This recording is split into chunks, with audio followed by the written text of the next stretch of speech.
I, 32 feuds, should be at the happiest point in my life right now, but I can't seem to shake the shadows of my past. My fiance, 34 just proposed to me in the most romantic way imaginable, and we've started planning our wedding. But there's one big question looming over everything.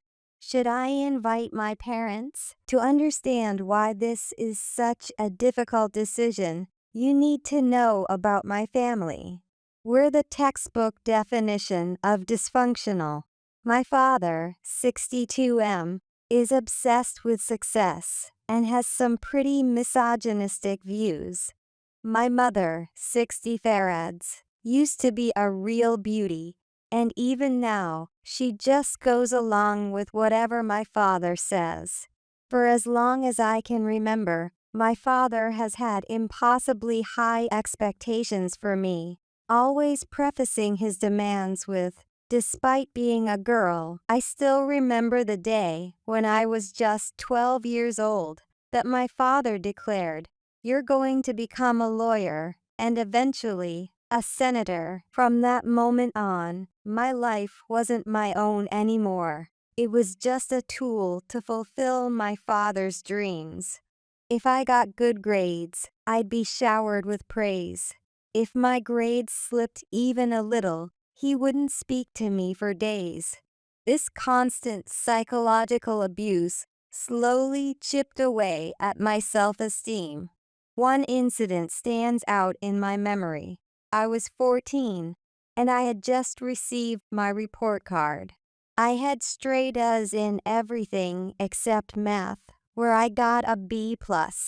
I was proud of myself, but when I showed it to my father, his face clouded over.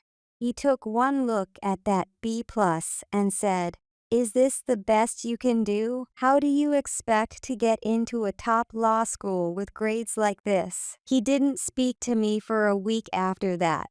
I spent every night crying, desperately trying to figure out how to make him proud of me again. My mother wasn't much help during these times. She would try to comfort me in secret, whispering things like, "You know your father just wants what's best for you.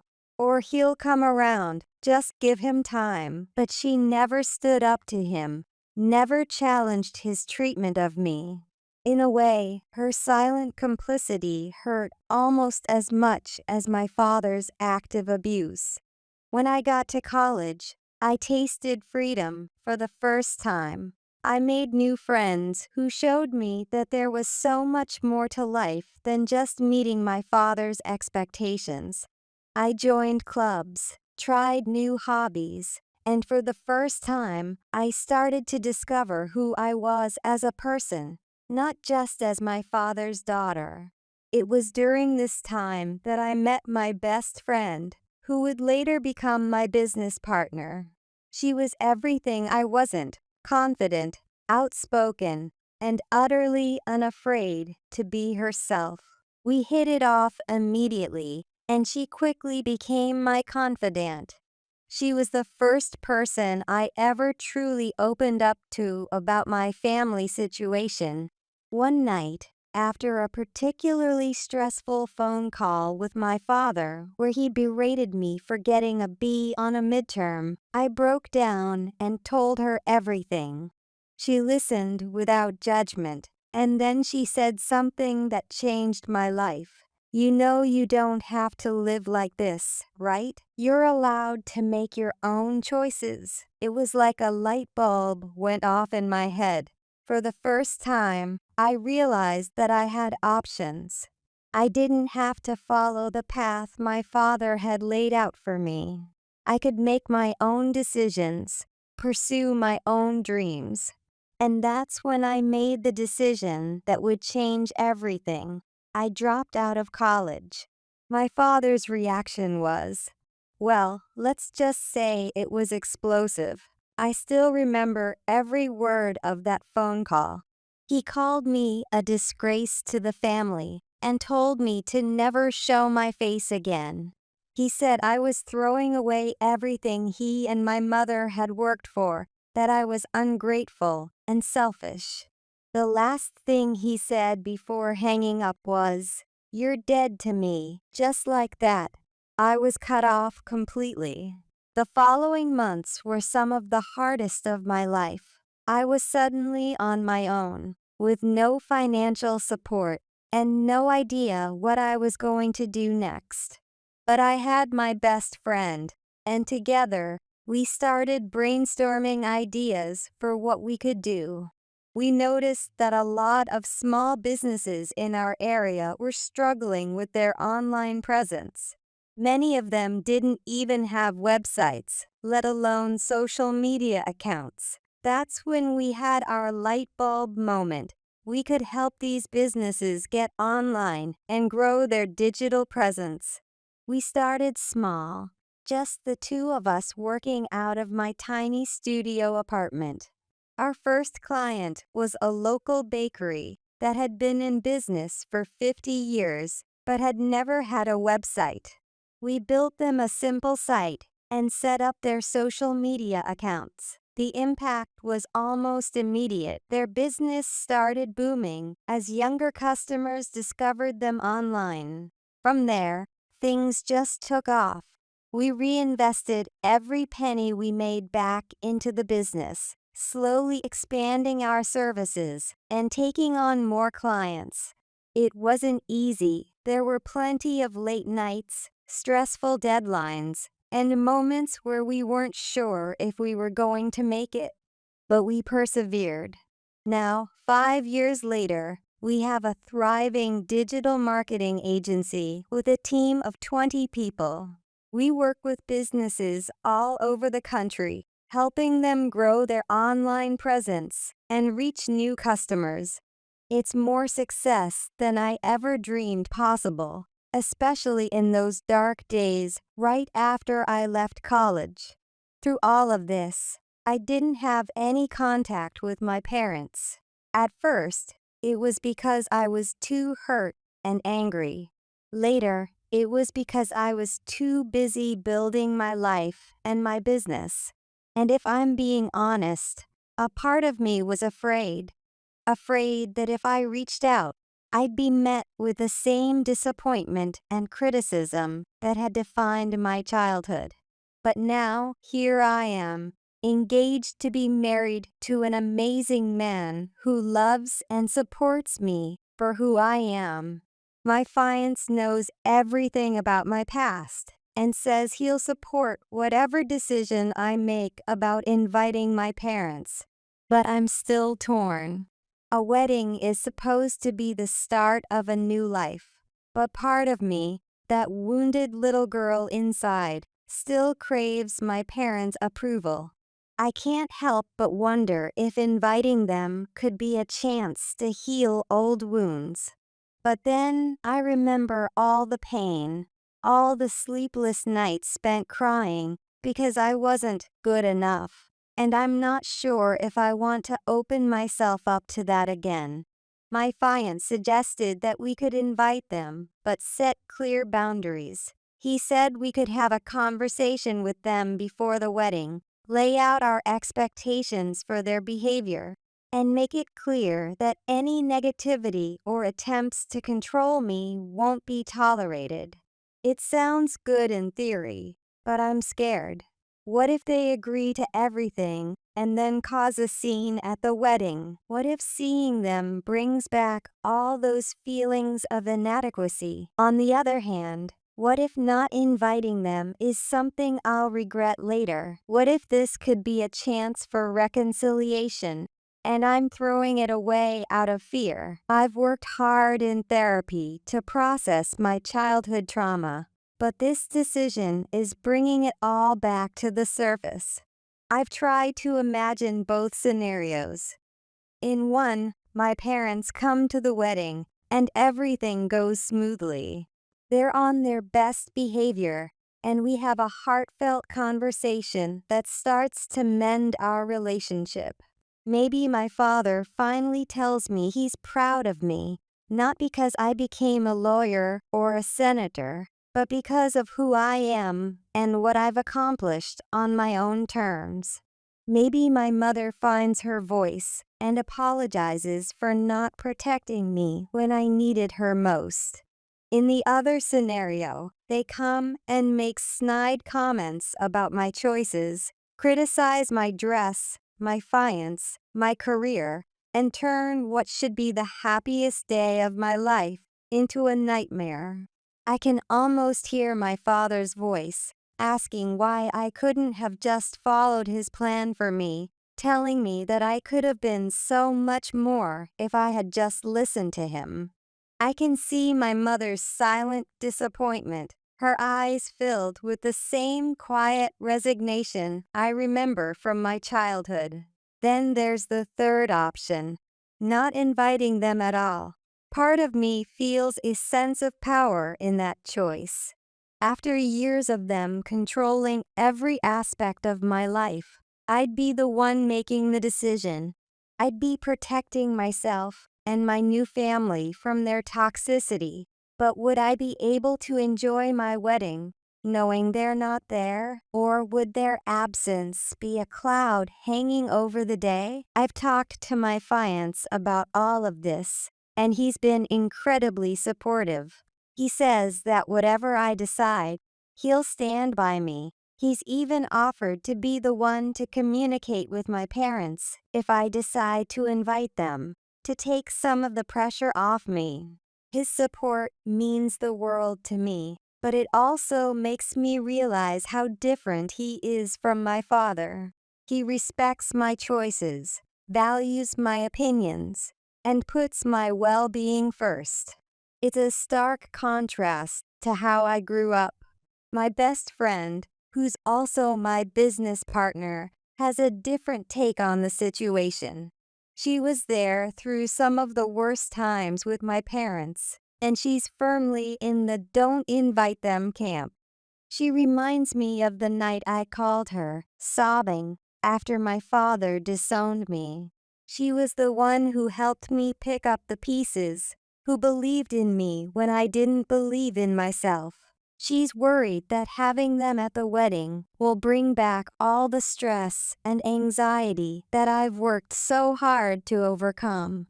She points out how far I've come, how successful I am now, and asks why I would want to risk all that for people who never appreciated me. You've built this amazing life for yourself, she told me yesterday. You did that without them. You don't owe them anything. I know she has a point, but it's not that simple. Despite everything, they're still my parents. There's a part of me that still loves them, still hopes that maybe, just maybe, they've changed. But is that hope realistic? Or am I setting myself up for disappointment? As the wedding planning progresses, this decision is becoming more and more pressing. We need to finalize our guest list, send out invitations, and plan the seating arrangements. Every time we discuss these things, the question of my parents looms large. I've even considered reaching out to them just to test the waters. Maybe a phone call or an email, just to see how they react. But every time I think about doing it, my heart starts racing, and I feel like I can't breathe. The thought of hearing my father's voice, of potentially facing his disappointment or anger again, is paralyzing. My mother is another factor in all of this. While she never actively participated in the emotional abuse, she never stood up for me either. She was always there, silent in the background, watching as my father tore down my self-esteem piece by piece. Part of me is angry at her for not protecting me, for not being the mother I needed. But another part wonders if she was a victim too, trapped in my father's web of control. I've tried to imagine what it would be like to see them again after all these years. Would my father still tower over me, his presence filling the room? Would I shrink back into that scared little girl, desperate for his approval? Or would I be able to stand tall, secure in the person I've become? And what about my mother? Would she still be the quiet, acquiescent woman I remember? Or would she have found her voice in the years we've been apart? I try to picture her reaction to seeing me in my wedding dress, and I'm not sure if the image in my mind is a memory or a wish. As I write this, I realize how much this decision is affecting me. I've been having trouble sleeping, my mind racing with all the possible outcomes. My fiance has noticed, and he's worried about me. He keeps reminding me that this is our day, that it should be a celebration of our love and our future together. He's right, of course, but it's hard to focus on that when the ghosts of my past are looming so large. I know I need to make a decision soon. The wedding is only a few months away, and we can't put off the invitations much longer. But how do I choose? How do I weigh the potential for reconciliation against the risk of reopening old wounds? How do I balance my hope for a better relationship with my parents against the need to protect myself and my future happiness? I feel like I'm standing at a crossroads, and whichever path I choose will have a profound impact on my life. If I invite them, am I opening the door to healing? Or am I inviting chaos into what should be a joyous occasion? If I don't invite them, am I closing the door on any possibility of reconciliation? Or am I making a strong statement about valuing myself and my own well-being? I keep coming back to one question. What do I really want? Do I want my parents at my wedding because I genuinely want them there? Or because I feel like that's what I'm supposed to want? Am I still that little girl seeking approval? Or have I truly moved past that? As I sit here, typing this out, I realize that I'm hoping for some clarity. Maybe putting all of this into words will help me see the situation more clearly. Or maybe someone out there has been through something similar and can offer some advice. So, Reddit, what do you think? Should I invite my parents to my wedding? Am I setting myself up for heartbreak? Or am I potentially missing out on a chance to heal old wounds? How do I make this decision without letting it overshadow what should be one of the happiest days of my life? Update 1. It's been 2 weeks since my wedding, and I wanted to give you all an update on what happened. First, thank you so much for your advice and support.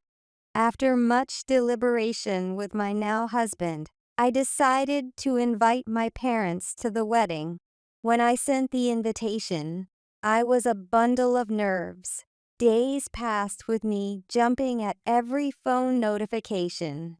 Finally, about a week later, I got a call from an unknown number. It was my father. His voice was different, softer, almost gentle. He said, "Sweetheart, we received your invitation. Your mother and we'd be honored to attend your wedding." I was speechless. This wasn't the harsh, critical father I remembered. But as we talked, his real motivation became clear. He mentioned that some younger employees at his company had seen my wedding announcement on social media. Our estrangement had become office gossip. He was trying to save face by presenting a united family front at my wedding. I felt a whirlwind of emotions, anger at his ulterior motives, disappointment that he hadn't really changed, but also a strange sense of power. For once, I had something he wanted. I told him I'd think about it and get back to him. After hanging up, I broke down. My husband found me crying and immediately comforted me. When I explained what happened, He was furious on my behalf, but reminded me that this was my decision, and he'd support me no matter what. Taking my husband's advice, I called my father back the next day. I set clear conditions. This wasn't a free pass back into my life. Any negative comments would result in them being asked to leave, and my father wouldn't walk me down the aisle or have any special role. To my surprise, he agreed. On the wedding day, I was nervous but felt strong walking down the aisle with my best friend. I saw my parents in the audience, my father looking uncomfortable, my mother teary-eyed. The ceremony was beautiful. My husband and I exchanged heartfelt vows, promising to support each other as true partners. The cheers from our loved ones as we kissed drowned out everything else. At the reception, my parents approached us. My mother hugged me, whispering, "You look beautiful, sweetheart." My father stiffly congratulated us. It was awkward, but they were behaving. That is, until the speeches started. My father stood up, uninvited, and clinked his glass for attention. My heart sank. But before he could speak, my husband's friend, our unofficial security, smoothly intercepted him, guiding him back to his seat. Whatever he whispered worked. My father sat down, flustered but silent. The rest of the reception went smoothly. Before leaving early, my mother pulled me aside to give marriage advice. I cut her off, telling her that while I appreciated the gesture, she had never been a wife to my father. She had been a servant. I said I invited them only because I wanted to be the bigger person, as I'd always been. She left with tears in her eyes, but I felt no remorse. I had cried so many times as a child, and she was never there to comfort me. All she cared about was what my father wanted and provided. As they left, I felt a mix of relief, sadness for the relationship we never had, and most importantly, closure. I had faced my fears, set my boundaries, and emerged stronger. My husband found me shortly after, holding me close as I exhaled shakily. In that moment, I knew I'd made the right choice, not just in inviting my parents, but in marrying this supportive man. The rest of the night was a joyful blur of dancing and laughter. As we left the reception amid a shower of rose petals and well wishes, I felt lighter than I had in years. I had confronted my past and won. 2 weeks later, I'm still processing everything. My parents haven't reached out, and I'm okay with that. I feel like I've finally closed that chapter of my life. My husband and I are settling into our new life. Our business is thriving, and we're discussing starting a family someday. When I think about the parent I want to be, I know exactly what not to do, thanks to my own parents. Thank you all again for your support. It gave me the courage to face this head-on. The road ahead might not always be easy, but I'm ready for whatever comes. I have my husband, my friends, and my chosen family by my side. For the first time, I truly feel like I'm enough, just as I am. Update 2. It's been a month since my last update, and I've got unexpected news. My mother reached out to me. Despite many of you advising against further contact, I decided to hear her out. Here's what happened. I was at work when an unknown number called. Something made me answer. Hearing my mother's voice, I almost hung up. She sounded different, vulnerable. She begged for 5 minutes, promising never to call again if that's what I wanted. Against my better judgment, I listened. She apologized for not standing up for me during my childhood. She admitted being afraid of my father and financially dependent on him, which is why she never had the courage to defend herself or me. She acknowledged failing as a mother and that it was too late to ask forgiveness, but hoped for a chance to make amends. It was an emotional call. We both ended up in tears. As an adult, I can somewhat understand her predicament. My father was a formidable bully, but understanding doesn't erase the pain of feeling unprotected and unloved as a child. I told her I wasn't ready for a relationship now and didn't feel comfortable diving into a mother-daughter bond. However, I was willing to give her a chance. I made it clear that it would take a lot for us to have even a cordial relationship because, despite her situation, she was the adult. It was her job to protect me, and I never had that from her. She accepted whatever I was willing to offer without demands. We've decided to stay in contact. I talk to her a little, and I'll take time to see if I want a deeper relationship. I've made it clear this is between her and me, and I want nothing to do with my father. I told her not to tell him we're talking because he'll only pressure her to make me fix his public image, which I'm not interested in doing. For now, we're keeping this secret. My husband has been supportive but cautioned me to be careful. He reminded me that my mother has a history of being easily influenced, particularly by my father. He's worried this might be another manipulation tactic. I appreciate his concern, but I have a good feeling this time. Maybe it's wishful thinking, but I sense a genuine desire for change. I'm not jumping in with both feet, but I hope it works out. I'd love to mend things and move forward, at least cordially, because in many ways, she was as much a victim of the circumstances as I was. We've had a few more calls since then. Each time, we talk longer and dig deeper.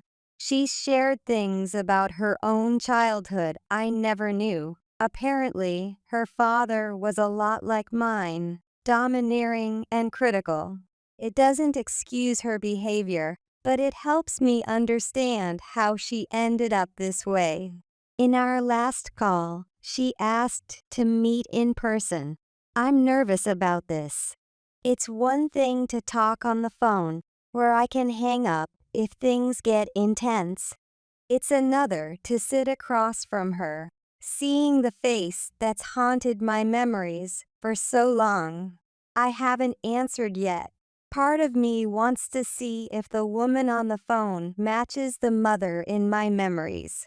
But another part is terrified of being hurt again, of opening up only to be let down. My best friend thinks I'm being too trusting.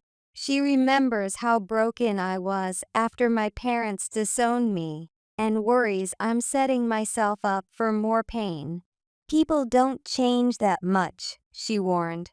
Be careful. I know she means well, but I can't help feeling defensive.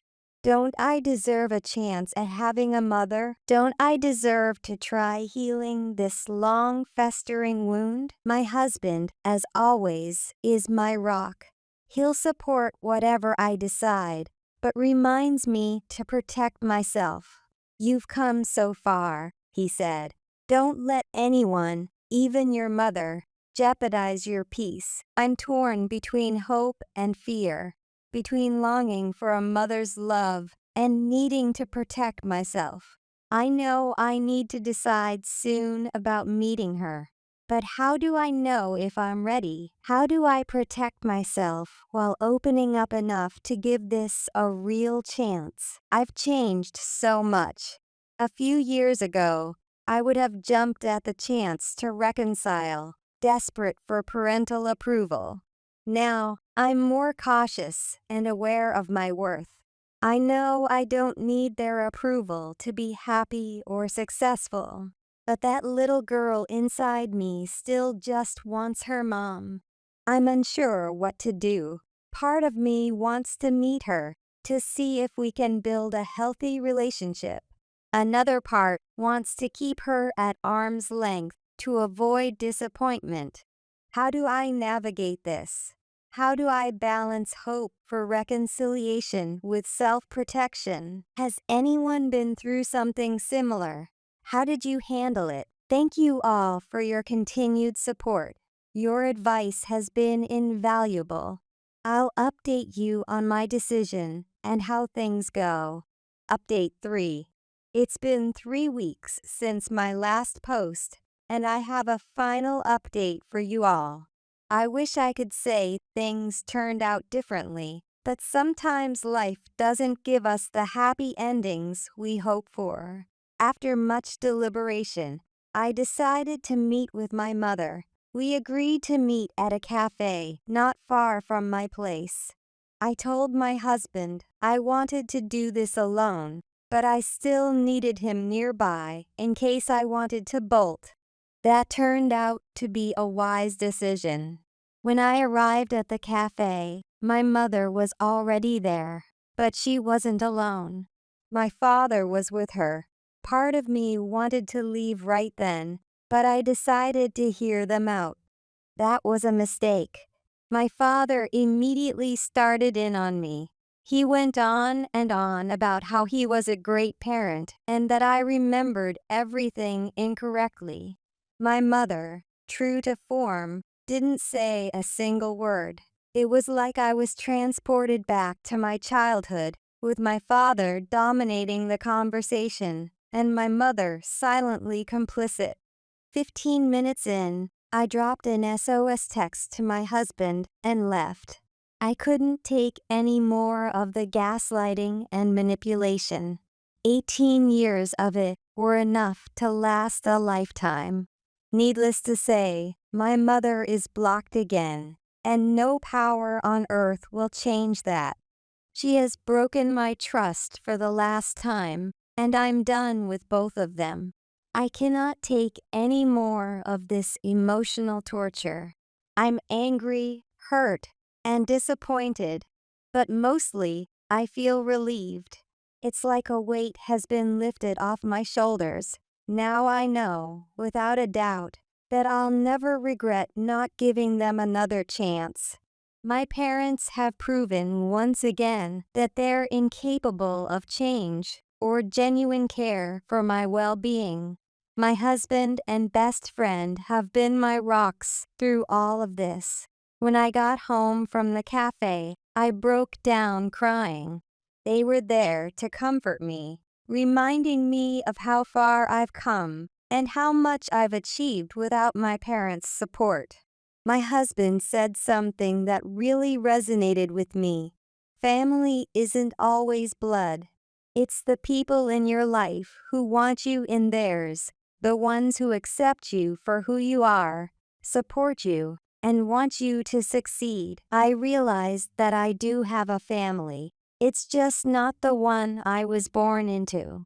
I've spent so much of my life hoping for my parents to change, to be the supportive, loving people I needed them to be. But now I see that it's not my job to fix them or our relationship.